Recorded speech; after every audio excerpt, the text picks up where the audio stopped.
Hello, students.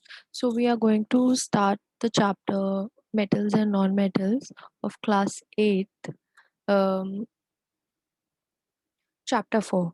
So, before starting with the chapter, हमको ये जानना पड़ेगा कि metals होते क्या हैं और non-metals होते क्या हैं, यानी इनकी बेसिक डेफिनेशन क्या है.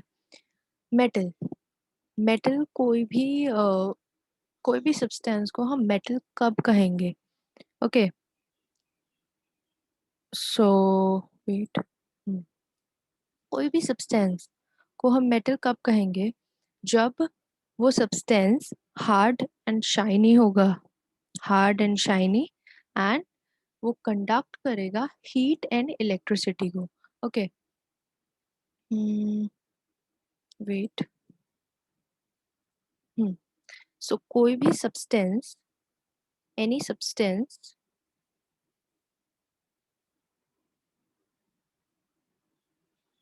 is classified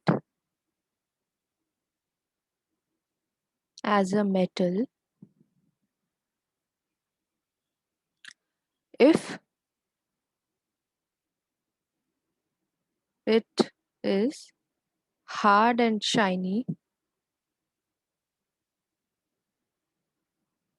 and conducts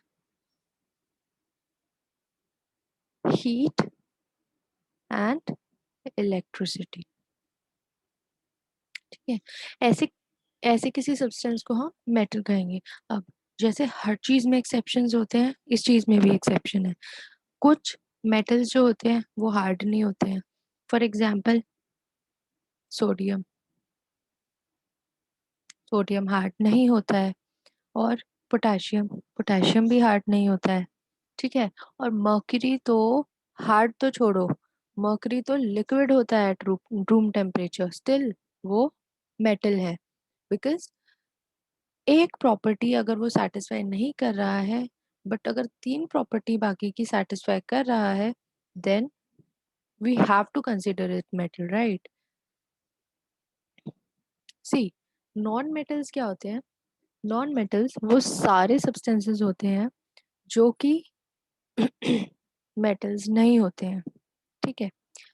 means I am saying कि वो सारे सब्सटेंसेस जो कि मेटल्स नहीं है, वो सब किस में आएंगे, वो नॉन मेटल्स में आएंगे. Okay. Wait. all substances which are not metal are non-metal. ठीक है.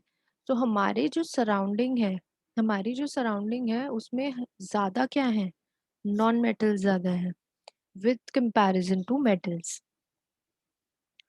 मेटल्स को हम डिस्टिंग्विश कर सकते हैं उनके फिजिकल और केमिकल प्रॉपर्टीज के अकॉर्डिंग. ओके. अब फिजिकल प्रॉपर्टीज तो हम डिस्कस करने जा रहे हैं. जो मेटल्स हैं उनकी फिजिकल प्रॉपर्टीज क्या होती है, क्या क्या होती हैं उनकी फिजिकल प्रॉपर्टीज. देखो. लस्ट्रस. लस्ट्रस का मतलब होता है शाइनी सरफेस. जो मेटल्स होते हैं उनका क्या होता है, उनका शाइनी सरफेस होता है. ओके. तो जो मेटल्स होते हैं उनका शाइनी सरफेस होता है. They are good conductors of heat and electricity.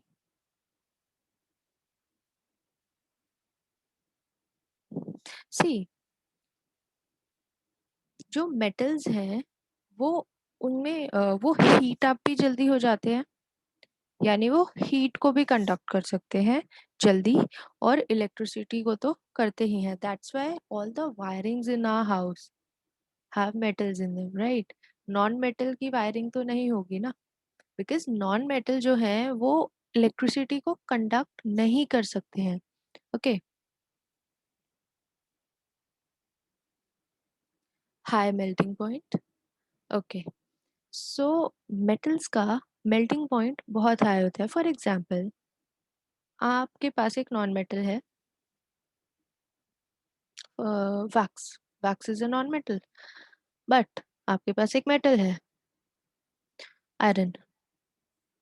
क्या ये हीट अप होके पिघलने लगेगा iron? No, it will not, because it has a high melting point जो कि आप अपने घर पे रीच ही नहीं कर सकते हो। वो टेम्परेचर आप अपने घर पे रीच ही नहीं कर सकते हो। ठीक है, सो उसका उतना हाई है मेल्टिंग पॉइंट है। वैक्स का क्या है? वैक्स एक नॉन मेटल है और इसका बहुत ही लो मेल्टिंग पॉइंट है क्योंकि ये नॉन मेटल है। अब जो मेल्टिंग पॉइंट है सबसे ज्यादा हाई किस मेटल का होता है?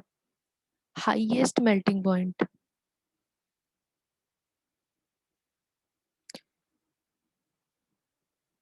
किसका होता है? टंगस्टन का। ठीक है, टंगस्टन का। अब टंगस्टन क्या है? टंगस्टन भी एक तरह का मेटल है जो कि बल्ब फिलामेंट में यूज होता है। यानी जो हमारे घर पे बल्ब्स होते हैं उसके फिलामेंट में जो मेटल यूज होता है वो टंगस्टन है। एंड टंगस्टन का जो मेल्टिंग पॉइंट है वो आई गेस 3342 डिग्री सेल्सियस है। Okay, that high. सो बहुत ही ज्यादा हाई मेल्टिंग पॉइंट होता है मेटल्स का। ठीक है, हाई डेंसिटी होती है। अब हाई डेंसिटी का मतलब है कि मेटल्स के जो अंदर के इंटरमॉलिक्यूलर पार्टिकल्स हैं, यानी जिनसे मेटल बना है, वो बहुत ही पास पास सिचुएटेड है, यानी बिल्कुल कॉम्पैक्टली सिचुएटेड है।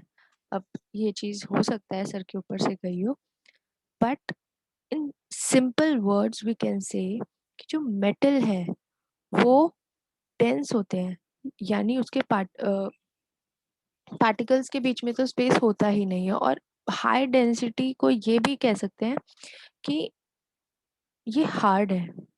हार्ड कोई चीज तभी होगी जब उसके इंटरमॉलिक्यूलर स्पेस जो होगा वो बहुत कम होगा। ओके, सो हाई डेंसिटी होती है मेटल्स की। अब मेलिएबिलिटी। मेलिएबिलिटी क्या होती है? कोई भी चीज अगर हम उसको थिन शीट्स में दिस दिस थिंग, अगर हम उसको थिन शीट्स में ड्रॉ कर सकते हैं, यानी मेटल है उसको हम थिन शीट्स में बना सकते हैं या कन्वर्ट कर सकते हैं, तो उसको हम क्या कहते हैं? मेलिएबिलिटी। ठीक है, तो मेटल्स क्या है? वो थिन शीट्स में हम उनको बना सकते हैं। ठीक है, मेटल्स की थिन शीट्स बना सकते हैं बेसिकली, इसलिए मेटल्स क्या होते हैं? वो होते हैं मेलिएबल। ठीक है, अब डक्टाइल। डक्टाइल क्या है? वायर्स, थिन वायर्स में हम किसी भी मेटल को ड्रॉ कर सकते हैं, तो वो उसकी डक्टिलिटी है। ये क्या है? यूजुअली सॉलिड्स होते हैं, लॉम सॉरी रूम टेम्परेचर पे। जो मेटल हैं वो सॉलिड है रूम टेम्परेचर पे। Okay, they are not liquid, they are solid. Of course they are not liquid, okay, generally. But एक मेटल ऐसा भी है जो कि लिक्विड है एट रूम टेम्परेचर पे, that is mercury. Okay, opaque. Opaque as a thin sheet. Metals जो होते हैं वो ओपेक होते हैं, हम उनके थ्रू नहीं देख सकते हैं। फॉर एग्जाम्पल, यहाँ पे एक वॉल है किसी मेटल की, मेटल से बनी हुई वॉल है। ओके, एंड यहाँ पे समवन इज स्टैंडिंग, एंड ये वॉल के इस साइड भी समवन इज स्टैंडिंग। अब ये इसको नहीं देख पाएगा। व्हाई? बिकॉज मेटल क्या है? मेटल सी थ्रू तो होते नहीं है, मेटल ओपेक होते हैं। ठीक है, सोनोरस। मेटल्स क्या करते हैं? रिंगिंग साउंड प्रोड्यूस करते हैं। ठीक है, रिंगिंग साउंड प्रोड्यूस कर रहे हैं, इसका मतलब क्या है? रिंगिंग साउंड प्रोड्यूस करने का मतलब है कि बहुत ही प्लेजेंट साउंड है। रिंग, बेल रिंग करती है, राइट? बेल रिंग करती है तो फिर कैसी आवाज आती है? बहुत ही स्वीट साउंड आती है, बहुत ही प्लेजेंट साउंड आती है। तो ringing sounds are pleasant, mostly pleasant, right? And for most of the people they are pleasant. Okay, now,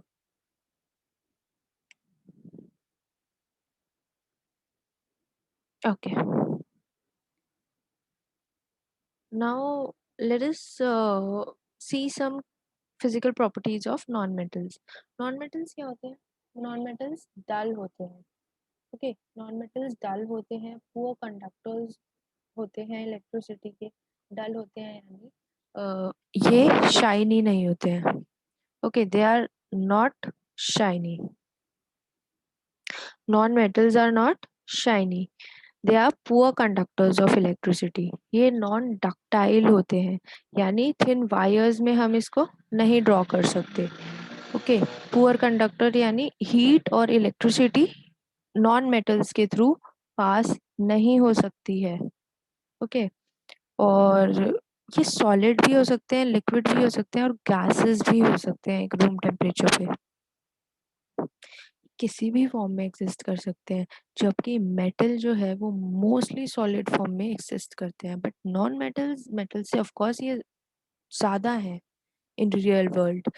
तो ये हर एक फॉर्म में एग्जिस्ट करते हैं, सॉलिड, लिक्विड, गैस, तीनों फॉर्म में ये एग्जिस्ट करते हैं। ओके, ये सोनोरस नहीं होते हैं, यानी ये प्लेजेंट साउंड प्रोड्यूस नहीं करेंगे, ये रिंगिंग साउंड प्रोड्यूस नहीं करेंगे। ओके,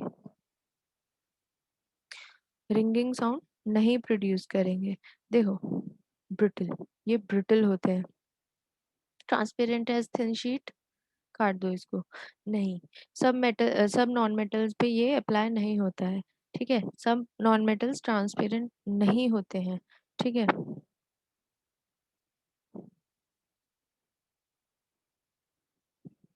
हम्म, जो नॉन मेटल है वो ब्रिटल होता है। ब्रिटल का मतलब होता है कि देखो, हैमरिंग करी और ये शैटर हो गया पीसेस में, छोटे छोटे पीसेस में शैटर हो गया। ठीक है, सो नॉन मेटल क्या होते हैं? ब्रिटल होते हैं। नॉन मेटल ब्रिटल होते हैं, यानी हैमर हैमर से इनको तोड़ा जा सकता है, बट हैमर से मेटल को थिन शीट्स में बनाया जा सकता है, जबकि नॉन मेटल को तोड़ा जा सकता है ऐसे। ठीक है, नाउ, मेलिबिलिटी की ये डेफिनेशन है। ठीक है, मेलिबिलिटी अब तक हमने डिस्कस करा था, ये उसकी फॉर्मल डेफिनेशन है। क्या? कि the properties of metals by which they can be beaten into thin sheets। एक मेटल की ऐसी प्रॉपर्टी जिसके अकॉर्डिंग, इस प्रॉपर्टी के अकॉर्डिंग हम किसी भी मेटल को थिन शीट्स, ये देखो, ये क्या है? ये थिन शीट है, ये थिन शीट है। ठीक है, ये मेटल की थिन शीट है। तो इसमें हमने एक मेटल को ड्रॉ कर दिया, मतलब मेटल की थिन शीट बना दी। इस प्रॉपर्टी को हम मेलिबिलिटी कहेंगे। डक्टिलिटी क्या है? डक्टिलिटी है, थिन वायर्स में हमने किसी मेटल को बना दिया तो वो डक्टिलिटी है। सोनोरस क्या है? Ringing sound. मेटल्स जो है वो रिंगिंग साउंड प्रोड्यूस करते हैं। अब ये घंटी जब हम बजाएंगे तो बहुत ही प्लेजेंट साउंड आएगी, रिंगिंग साउंड बोलेंगे उसे हम, और उसी प्रॉपर्टी को हम सोनोरस बोलेंगे। ठीक है, अब अगर हमको मेटल्स को डिफाइन करना हो इन सब डेफिनेशंस के अकॉर्डिंग, तो हम क्या कहेंगे कि कुछ मटेरियल्स हैं जो कि हार्ड हैं, लस्ट्रस हैं, मेलिएबल हैं, डक्टाइल हैं, सोनोरस हैं, और good conductors of heat and electricity हैं। ठीक है, तो ऐसे मटेरियल्स को हम मेटल्स कहेंगे। ओके, नाउ, कुछ जो मटेरियल्स हैं वो इसकी ऑपोजिट प्रॉपर्टीज शो करते हैं, राइट? इसकी ऑपोजिट प्रॉपर्टीज। जैसे डल होगी उनकी अपीयरेंस, ठीक है, पाउडरी मास बन जाएगा हैमर करने पे टुकड़े टुकड़े हो जाएंगे, पाउडर हो जाएगा उनका, ठीक है। और सोनोरस नहीं होंगे, यानी रिंगिंग साउंड नहीं प्रोड्यूस करेंगे। और they are poor conductors of heat and electricity, heat और इलेक्ट्रिसिटी के पुअर कंडक्टर्स होंगे, यानी बिल्कुल पास नहीं करवा पाएंगे हीट एंड इलेक्ट्रिसिटी को, ठीक है। ऐसे एलिमेंट्स हैं ये, oxygen, nitrogen, carbon, hydrogen, phosphorus, sulphur. Okay, selenium नहीं है, सिलेनियम एक मेटलॉइड है। मेटलॉइड क्या होता है? मेटलॉइड बोथ मेटल्स और नॉन मेटल्स की प्रॉपर्टीज शो करता है। ओके, तो ये सारे क्या हैं? ये सारे नॉन मेटल्स हैं, ठीक है। ये प्रॉपर्टीज शो करेंगे कि सॉफ्ट होंगे, डल होंगे अपीयरेंस में, पाउडरी मास प्रोड्यूस करेंगे अगर हम उन्हें हैमर कर देंगे तो, यानी हैमर से अगर हम उन्हें पीट देंगे नॉन मेटल्स को, तो वो पाउडरी मास बनाएंगे, ठीक है। और ये क्या है? ये poor conductor of heat and electricity है, यानी हीट और इलेक्ट्रिसिटी को ये पास नहीं करा पाएंगे। Okay, so this is the formal definition of non metals. कुछ एक्सेप्शंस हैं, जैसे सोडियम और पोटाशियम। सोडियम और पोटाशियम दो ऐसे मेटल्स हैं जिनको हम नाइफ से काट सकते हैं, रेयरली, इनको हम नाइफ से काट सकते हैं। See, this is sodium, this is potassium, और दोनों को नाइफ से काटा हुआ है। सो बेसिकली ये दोनों ऐसे मेटल्स हैं जिनको हम नाइफ से काट सकते हैं, ठीक है। टेंसिल स्ट्रेंथ तो है ही नहीं, भूल जाओ। स्ट्रेंथ मतलब हार्ड नहीं है ये, हार्ड मेटल्स नहीं है ये, ठीक है। और मर्करी को देखो, मर्करी तो रूम टेम्परेचर पे लिक्विड है, it is not solid. Generally, metals are solid at room temperature, but mercury is the exception. It is a liquid at room temperature. अब हम पढ़ेंगे chemical properties of metals and non metals. First is, जब हम किसी भी metal को oxygen के साथ रिएक्ट करेंगे तो मेटल का क्या रिएक्शन होगा। ओके, सो अगर हम रस्टिंग ऑफ आयरन देखें, तो रस्टिंग ऑफ आयरन में क्या होता है? जो आयरन है, यानी जो फेरस है, वो कांटेक्ट में आ जाता है O2 के, ठीक है, और मॉइस्चर के, है ना। और फिर वो रस्ट हो जाता है, यानी यहाँ पे क्या फॉर्म होगा? यहाँ पे फॉर्म होगा FeOH ट्वाइस, राइट, ठीक है। यहाँ पे FeOH ट्वाइस फॉर्म होगा, यानी फेरस हाइड्रोक्साइड। ओके, और यहाँ पे क्या क्या फॉर्म होगा? MgO। अभी ये अनबैलेंस्ड इक्वेशन है, ये बैलेंस्ड इक्वेशंस नहीं है, राइट। बैलेंस्ड इक्वेशन क्या होती है? बैलेंस्ड इक्वेशन होती है जब आपका रिएक्टेंट साइड्स में नंबर ऑफ एटम्स और प्रोडक्ट साइड में नंबर ऑफ एटम्स इक्वल होते हैं, ठीक है, जो कि हम पढ़ेंगे आगे। Okay, so rusting of iron जो है वो तो एक नेचुरल फिनोमिना है, तो ये नेचुरल फिनोमिना का ही रिएक्शन है। देखो, ये तो आपका मॉइस्चर है, और ये जनरल जो हमारे एटमॉस्फेयर में O2 पाया जाता है, ठीक है, उसके साथ रिएक्ट कर जाएगा आयरन, और मॉइस्चर के साथ, दोनों के साथ रिएक्ट करके ये फेरस हाइड्रोक्साइड फॉर्म करेगा। जबकि हमने ये वाला रिएक्शन कराया है, ये तो नेचुरल था बट ये हमने कराया है, खुद कराया है, ठीक है, ऑक्साइड फॉर्मेशन के लिए। इसमें हमने क्या करा है? मैग्नीशियम रिबन को हमने बर्न करा है। ओके, ठीक है। अब बर्न बर्न करने के बाद जो ऐश, किसी भी चीज को बर्न करोगे तो ऐश फॉर्म होगी, सिमिलरली इसमें भी ऐश फॉर्म होगी। ऐश मतलब राख, ठीक है, जिसे हम राख बोलते हैं हिंदी में। एंड ऐश जो फॉर्म होगा उसको हम पानी में डिसॉल्व कर देंगे, राइट। एक ग्लास ऑफ वाटर लेंगे, उसमें मैग्नीशियम बर्न करके उसकी ऐश डिसॉल्व कर देंगे। फिर हम क्या करेंगे, उस ऐश का नेचर चेक करेंगे लिटमस पेपर के थ्रू। ठीक है, तो इसमें लिटमस पेपर डाल के, अब हमें पता चला लिटमस पेपर डाल के कि जो रेड लिटमस है वो ब्लू लिटमस में बदल रहा है। ठीक है, तो ये जो रेड लिटमस ब्लू, ये कब होता है? रेड लिटमस ब्लू कब होता है? When the solution is acidic, sorry basic. Red litmus blue, basically red litmus blue तब होता है जब बेसिक होता है, और blue litmus red, red, red is danger.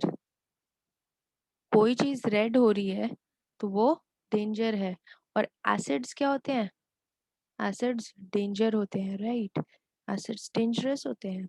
ठीक है, so we can resemble like that, कि अगर ब्लू रेड हो रहा है, देन देन एसिड, बट यहाँ रेड को वो ब्लू कर रहा है। अच्छा, ब्लू बेसिकली पीस का कलर होता है ना? इसको सिर्फ ऐसे याद रख सकते हैं हम, राइट? कि रेड चीज को भी ब्लू कर दिया तो वो काफी, मतलब वो बेसिक होगा। Okay, basic. ओके, बट अगर ब्लू चीज को रेड कर दिया तो एसिडिक होगा, यानी अच्छी खासी ब्लू चीज थी उसको रेड, डेंजरस कर दिया, यानी एसिड बना दिया, तो वो एसिडिक। ओके, सो अगर रेड लिटमस ब्लू में चेंज हो रहा है तो बेसिक। ओके, और ब्लू लिटमस रेड में चेंज हो रहा है तो एसिड। ठीक है, एसिडिक सॉल्यूशन। तो इसमें क्या होगा, इसमें रेड ब्लू में चेंज हो रहा है तो फिर ये क्या होगा, बेसिक। ठीक है, so oxide of magnesium is basic in nature, और मेटलिक ऑक्साइड्स जो हैं, इससे हमें क्या पता चला कि मेटलिक ऑक्साइड्स जो होंगी वो हमेशा बेसिक होंगी नेचर में। ठीक है, reaction of oxygen with non metal. अगर हम ऑक्सीजन को रिएक्ट कराएंगे नॉन मेटल के साथ तो कैसा रिएक्शन होगा? बिकॉज अभी तो हमने देखा मेटल के साथ रिएक्ट करवा के, बट अगर हम नॉन मेटल के साथ ऑक्सीजन को रिएक्ट करवाएंगे तो जो प्रोडक्ट फॉर्म होगा सल्फर और ऑक्सीजन के रिएक्शन में, उसे हम बोलेंगे सल्फर डाइऑक्साइड गैस। और जब सल्फर डाइऑक्साइड को वाटर में डिसॉल्व कर देंगे तो sulphurous acid, see, acid is formed. अब इसे कैसे चेक करेंगे? इसे ऐसे चेक करेंगे कि इसमें हम डालेंगे ब्लू, वो रेड हो जाएगा, यानी नॉन नॉन डेंजरस, डेंजर बन जाएगा, यानी एसिड। देखो, ब्लू लिटमस जब भी रेड चेंज होता है तो एसिड है, एसिडिक है। ओके, तो बेसिकली हमने पहले क्या रिएक्शन करा? वेट, सी, सबसे पहले हमने सल्फर और ऑक्सीजन का रिएक्शन करवाया। ठीक है, तो बेसिकली हमने इस डिफ्लैग्रेटिंग स्पून में सल्फर सल्फर रखा और उस सल्फर पाउडर को बर्न कर दिया। तो फिर वो ऑक्सीजन के साथ, बर्निंग में ऑक्सीजन के साथ रिएक्शन हो रहा है, राइट? तो जब ऑक्सीजन के साथ रिएक्शन हो गया उसके बाद हमने उसे पानी में मिक्स कर दिया, देन सल्फ्यूरस एसिड फॉर्म हुआ। ओके, और ये जो सल्फ्यूरस एसिड है इसने ब्लू लिटमस पेपर को रेड कर दिया। इससे हमें ये पता चला कि अगर ब्लू लिटमस पेपर रेड में चेंज हो रहा है तो फिर क्या है, रेड में चेंज हो रहा है, यानी एसिड है। So non metal acid form करते हैं ऑक्सीजन के साथ रिएक्ट करने पे। Non metal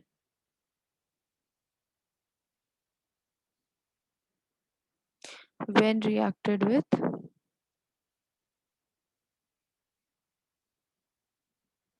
oxygen. ठीक है, reaction with water. Reaction with water किसका? दोनों का, मेटल्स का भी, नॉन मेटल्स का भी। अब मेटल्स का रिएक्शन विथ वाटर कैसा होगा, कैसे करवाएंगे? देखो, सबसे रिएक्टिव वाटर में मेटल इज सोडियम। ठीक है, सोडियम मेटल बहुत ज्यादा रिएक्टिव है। वो वाटर तो छोड़ो, वो अगर हम रियल एटमॉस्फेयर यानी हमारे आसपास, यानी जहाँ, मतलब ऐसे ही खुले में हम रख देंगे तो भी वो रिएक्ट कर जाएगा। सो बेसिकली ऑक्सीजन और वाटर के साथ, दोनों के साथ सोडियम का विग्रस रिएक्शन होता है। ओके, बहुत सारी हीट जनरेट होती है, इसीलिए उसे हम केरोसिन में क्या करते हैं, स्टोर करते हैं। ठीक है, किसको केरोसिन में स्टोर करते हैं? सोडियम को, right.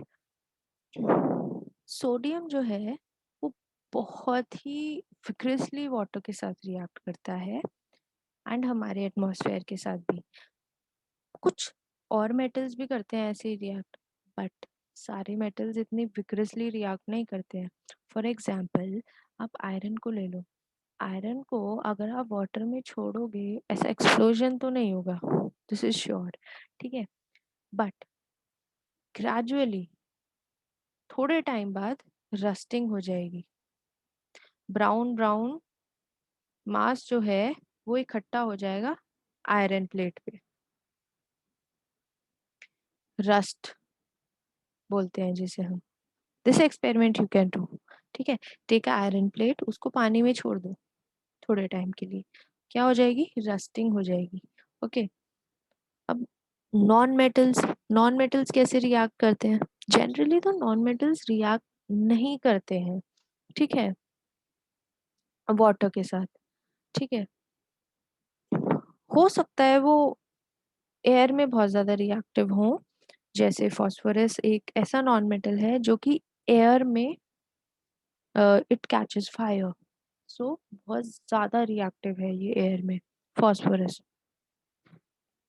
It catches fire if expose to air, phosphorus.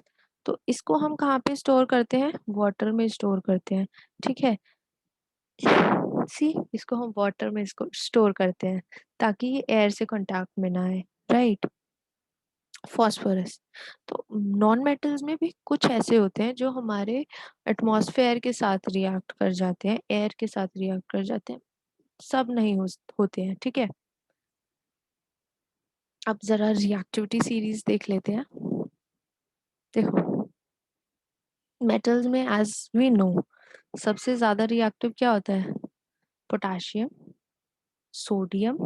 ठीक है, सोडियम का तो क्या है कि जो सोडियम है, सोडियम और पोटेशियम बेसिकली दोनों का है ये, कि ये दोनों हम, मतलब रियल एटमॉस्फेयर में कांटेक्ट में नहीं रख सकते हैं। ठीक है, lithium, barium, strontium, calcium, magnesium, aluminium, ये रिएक्टिविटी सीरीज है। जो ऊपर है वो सबसे ज्यादा रिएक्टिव है। ये देखो, ये ऊपर जो है ये पानी के साथ भी रिएक्ट कर जाते हैं।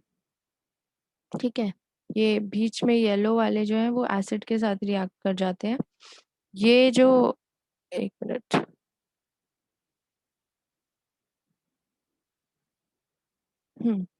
ये जो है ये कंपैरिजन के लिए डाले हैं हमने, ये हाइड्रोजन। ठीक है, कंपैरिजन के लिए कि अगर हम हाइड्रोजन से कंपेयर करें तो फिर ऊपर वाले और नीचे वाले इनकी क्या प्रॉपर्टीज हैं हाइड्रोजन के रिस्पेक्ट में। ठीक है, चलो, ये रिएक्टिविटी सीरीज है, इसमें ऊपर जो है वो मोस्ट रिएक्टिव मेटल्स हैं और नीचे जो है वो लीस्ट रिएक्टिव मेटल्स हैं। ठीक है, एटलीस्ट ऊपर के और नीचे के भी have to remember this and this. Okay, now reaction with acids. कोई भी मेटल एसिड के साथ रिएक्ट तो करता है, ये तो पक्की बात है कि रिएक्ट तो करेगा। अब हम्म बट नॉन मेटल्स की अगर हम बात करें तो वो रिएक्ट नहीं करते हैं। किसके साथ रिएक्ट नहीं करते हैं? एसिड के साथ। ओके, बट मेटल जो है वो एसिड्स के साथ रिएक्ट करते हैं हाइड्रोजन गैस फॉर्म करने के लिए। और पॉप साउंड, पॉप साउंड आती है जब भी कोई भी मेटल जो है वो एसिड के साथ रिएक्ट करता है। ठीक है, पॉप साउंड आती है। और हाइड्रोजन गैस प्रोड्यूस होती है, दिस इज मोस्ट इम्पॉर्टेंट इसमें, कि पॉप साउंड आती है और हाइड्रोजन गैस रिलीज होती है जब भी कोई मेटल किसके साथ रिएक्ट करता है, एसिड के साथ। ठीक है, अब देखो, जो हाईली रिएक्टिव मेटल है वो तो आराम से रिएक्ट कर जाएंगे, बट जो मतलब डाइल्यूट हाइड्रोक्लोरिक एसिड, यानी यानी डाइल्यूट मीन्स पानी मिलाया हुआ, कॉन्सेंट्रेटेड मीन्स जिसमें पानी नहीं है। ठीक है, अब जो डाइल्यूट हाइड्रोक्लोरिक एसिड है वो हीट करने पे भी कॉपर को रिएक्ट नहीं करवा पाता। ठीक है, पर सल्फ्यूरिक एसिड से वो रिएक्ट कर जाता है, यानी हाईली हाईली हाईली रिएक्टिव जो एसिड है। ठीक है, सल्फ्यूरिक एसिड क्या होता है, H2SO4। ओके, सो कॉपर जो है वो क्या है, लेस रिएक्टिव में आएगा, तो उसको हाई रिएक्टिव एसिड चाहिए होगा रिएक्ट करने के लिए। ठीक है, पॉप साउंड से हमें क्या पता चलता है कि हाइड्रोजन गैस रिलीज हो रही है। ओके, हम्म, यहाँ पे सोडियम हाइड्रोक्साइड के साथ reactions, this is another heading basically, as छोटा सा दे रखा है ये, कि जो मेटल्स हैं वो सोडियम हाइड्रोक्साइड के साथ रिएक्ट करते हैं टू प्रोड्यूस हाइड्रोजन गैस। जब भी मेटल, कोई भी मेटल अगर NaOH के साथ रिएक्ट करेगा तो हाइड्रोजन गैस रिलीज होगी, प्रोड्यूस होगी। ठीक है, और नॉन मेटल्स के साथ तो बेसिकली रिएक्शन होता ही नहीं है, दे आर कॉम्प्लेक्स। ठीक है, displacement reaction. Okay, so basically displacement reaction क्या होता है, डिस्प्लेसमेंट क्या होता है, फिजिक्स वाला डिस्प्लेसमेंट नहीं, बेसिकली यहाँ पे बात हो रही है डिस्प्लेसमेंट, यानी किसी की प्लेस ले लेना। Sorry, to take,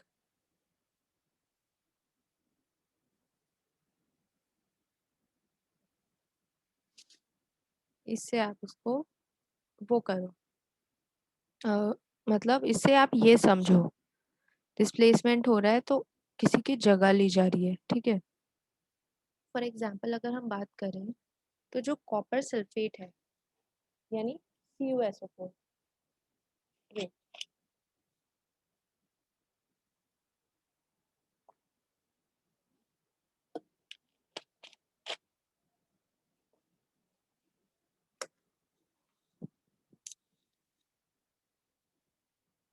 okay, so displacement reactions में किसी की जगह ली जा रही है। ओके, अब देखो कौन किसकी जगह ले रहा है, बेसिकली जो हाईली रिएक्टिव मेटल है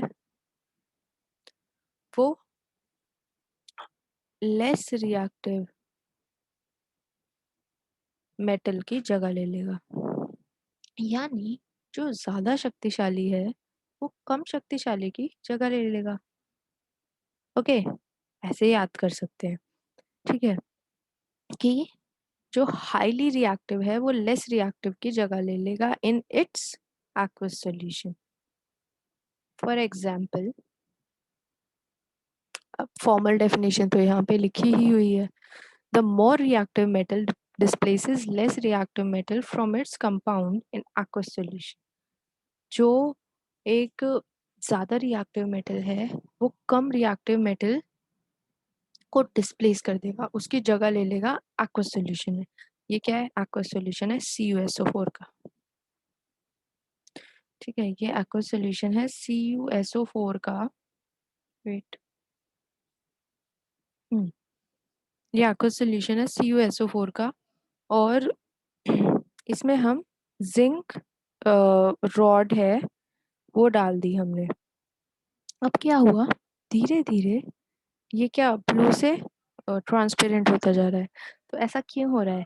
ऐसा इसलिए हो रहा है बिकॉज जो CuSO4 है, वो देखो कहाँ पे है, वो कॉपर है ना, वो CuSO4 में कॉपर है ना। तो जो कॉपर है वो तो यहाँ पे है, और जो जिंक है वो यहाँ पे है, तो ये ज्यादा रिएक्टिव है। इसमें ये लिखे ही वैसे तो ऐसे हैं कि ऊपर जो आ रहा है वो ज्यादा रिएक्टिव है, ठीक है, ये लेस रिएक्टिव है। तो बेसिकली यहाँ पे क्या हो रहा है कि CuSO4 में Cu जो है वो लेस रिएक्टिव है, तो उसके बदले जिंक डिस्प्लेस होता जा रहा है क्योंकि वो ज्यादा रिएक्टिव है। तभी यहाँ पे Cu की कॉन्सेंट्रेशन कम हो गई है। ठीक है, सो इस एक्सपेरिमेंट से हमें क्या पता चला कि Zn ने, यानी जिंक ने कॉपर की जगह ले ली, यानी कॉपर को डिस्प्लेस कर दिया जिंक ने। ठीक है, क्या कर दिया जिंक ने? कॉपर को डिस्प्लेस कर दिया है। ओके, अब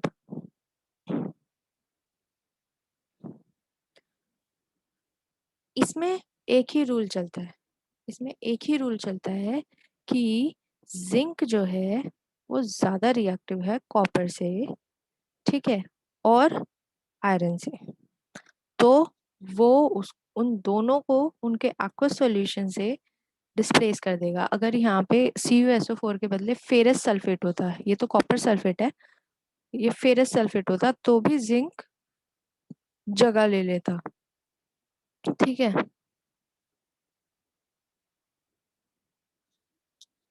now end of the content. अब हम देखेंगे uses of metals and non metals in our day to day life. देखो, मेटल्स क्या है, वाइडली यूज होते हैं बहुत सारी चीजों में जहाँ पे उनकी जरूरत होती है, ऑफ कोर्स। ठीक है, जरूरत होती है जैसे फॉर एग्जांपल वायरिंग, जो वायरिंग होती है हमारे घरों की, या वायरिंग होती है हमारे घरों की, और क्या, और जैसे फॉर एग्जांपल हमको कोई कोई भी चीज है, ठीक है, जैसे सोलर फर्नेस बनाना है, सोलर फर्नेस बनाना है, उसमें भी तो मेटल ही यूज होता है। ठीक है, बट उसमें special type of metals use होते हैं। ठीक है, और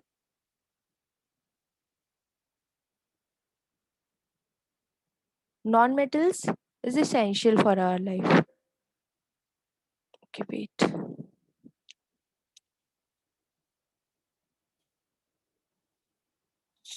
नॉन मेटल्स क्या है, हमारे लिए बहुत essential है। कैसे essential है? हर एक सेकेंडरी चीज मेटल की नहीं है, नॉन मेटल की है। हर एक दूसरी चीज नॉन मेटल की है इस पूरे वर्ल्ड में। ठीक है, तो एज मैंने कहा है कि जो मेटल्स हैं वो नॉन मेटल से कम ही हैं हमारे पास। ठीक है, तो मेटल्स के तो कुछ लिमिटेड यूजेस होते हैं, ठीक है, but non metals are widely used. ठीक है, देखो, ऐसा नहीं है कि हम एक्सटर्नल या मतलब आर्टिफिशियल चीज़ों में ही हम मेटल्स को यूज़ करते हैं। आर्टिफिशियल मीन्स ये इलेक्ट्रिसिटी प्रोड्यूस करना एंड ऑल। हम हमारे लाइफ प्रोसेसेस में मेटल्स हैं, मेटल यूज होते हैं। ठीक है, लाइफ प्रोसेसेस में कैसे? देखो, फंक्शन ऑफ आयरन, हमारी बॉडी में आयरन होता है, राइट, हमारी बॉडी में कुछ अमाउंट ऑफ आयरन होता है। ठीक है, रेड ब्लड सेल्स हैं उसके अंदर। ठीक है, अब ये सारे फंक्शंस हैं जो इसकी वजह से हो रहे हैं, आयरन की वजह से इतने सारे फंक्शन हो रहे हैं हमारी बॉडी में। ब्रेन डेवलपमेंट तक आयरन की वजह से हो रहा है। So iron is a crucial part of our body. ठीक है, आयरन डेफिशिएंसी हो जाती है तो बहुत ही प्रॉब्लम होती है, बहुत ज्यादा। ओके, ऐसे ही प्लांट्स में मैग्नीशियम होता है, magnesium is also a metal. ठीक है, देखो, जिसमें लो मैग्नीशियम होगा प्लांट में अगर, तो वो पत्ता ऐसा हो जाएगा थोड़ा येलोइश, बट एडिक्वेट मैग्नीशियम में ग्रीन रहेगा, राइट। सो नेचुरली भी हमको ये चीजें चाहिए, मेटल्स। ठीक है, मेटल्स हमारी बॉडी में भी इम्पोर्टेंट है, कुछ मेटल्स, नॉट ऑल। ओके, अब ऐसे ही हम देखते हैं कि नॉन मेटल्स के क्या यूज है। वैसे तो इसके अलावा भी बहुत सारे यूजेस हैं। ठीक है, ओके, चलो यही पढ़ लेते हैं। अब जो गैसेस हम इनहेल कर रहे हैं, जिससे हम ब्रीथ कर रहे हैं, वो क्या है? They are non metal, of course they are non metal as they are gas. Okay, तो वो O2 जो है वो एसेंशियल है हमारी बॉडी के लिए। नॉन मेटल्स जो है फर्टिलाइजर्स में यूज होते हैं, वाटर प्यूरिफिकेशन प्रोसेस में यूज होते हैं। ओके, एंटीसेप्टिक बनाने में यूज होते हैं, और क्रैकर्स बनाने में यूज होते हैं। ये तो खैर अब तो नहीं होते हैं, क्रैकर्स आर बैंड हो गए हैं। Okay, so that's it. Okay, so basically crux of the chapter तो यही है, पर हाँ हम इसे इलैबोरेट कर सकते हैं। ठीक है, बट जो एनसीईआरटी के according this is the whole chapter. Okay, whole chapter is finished in this class. So that's it. Okay, bye.